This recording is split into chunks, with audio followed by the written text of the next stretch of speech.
You ever wondered how a kid from a working-class English town changed the world? Welcome to my channel.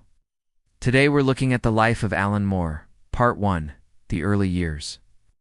Picture this: Northampton, England, 1953. The place was dull. It's just your typical provincial town. That is, until November, when something extraordinary happened. A baby was born. A baby who would grow up to be Alan Moore, the man who redefined what comics could be. They lived in what was called the Sixfields District, a rough neighborhood in those days. This was a turning point.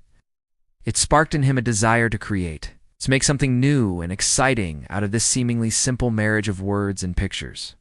This anthology series gave Moore the opportunity to hone his skills and build a name for himself in the industry. They were stepping stones on Moore's path to greatness. They let him show the world what he could do, proving that he could work within the boundaries of established franchises, while still making them his own. Brilliant, but unfinished. But there was a twist in the tale. Soon he was approached by DC Comics, who had noticed his phenomenal success with Watchmen. Around the same time, he also wrote for Marvel UK, creating stories that showcased his knack for twisting genres and his deep empathy for outsiders and misfits. At this point, Moore's reputation was firmly established. Join me in Part 2 as we continue to explore the life and times of Alan Moore. Stay tuned for more updates. Till then, keep reading, keep thinking, and above all, keep questioning the world around you. Who knows? You might just change it. He was a major player in the comics industry, a literary force to be reckoned with. He wanted to break them. And his big chance came in 1982 when editor Des Skin launched the UK anthology Warrior. Here, they hired Moore to write Swamp Thing, a comic about a monster trapped in human form. What followed was a complete transformation of the character and the series. Moore turned it into an eco-horror masterpiece, exploring themes of identity, love, and environmentalism. It was a critical and commercial triumph.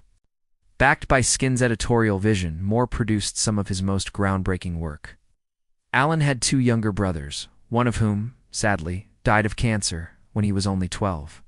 He reinvented Watchmen, the British equivalent of Superman, turning him into a post-nuclear fable about power and identity. He also started V for Vendetta in 1982, story of a young woman who becomes the symbol of a resistance movement against a fascist government in a seemingly dystopian future Britain. Both these serial stories were set to be continued in the following issues of Warrior. But unfortunately, the magazine folded in 1985, and both stories ended on cliffhanger notes. Young Alan took solace in books, devouring everything he could get his hands on, from adventure comics to the poetry of W.B. Yeats and the cosmic horror of H.P. Lovecraft. He was also influenced by Aleister Crowley, the infamous occultist, and the writings of Austin Osman Spare, a British ceremonial magician. Alan Moore was born on November 18, 1953, in Northampton, England. His dad worked at a shoe factory. His mom was a hairdresser. Compelling stories, but he could also breathe radical new life into existing characters. This paved the way for his magnum opus, Watchmen, co-created with artist Dave Gibbons. Set in an alternate Cold War era, it deconstructed the superhero myth, experimented with non-linear storytelling, embedded documents, and challenged readers with the chilling aphorism, "Who watches the Watchmen?" At age 14, he discovered underground comics, subversive and often psychedelic comics that pushed the boundaries of traditional sequential art. He hated school and eventually got expelled at 16, reportedly for dealing LSD to his classmates. But it was also around this time that he started writing letters to comic book editors, pitching ideas, and expressing his frustrations about the state of comics. Even as a teenager, he was already a force to be reckoned with, a thorn in the side of complacent publishers. Moore was never a model student, to put it mildly. And then, in 1979 AD, something big happened. Moore started selling scripts to 2000 AD, a British comics weekly that was gaining a reputation for its edgy, futuristic content. These early professional gigs were more than just jobs. But Moore wasn't content with just writing within the lines.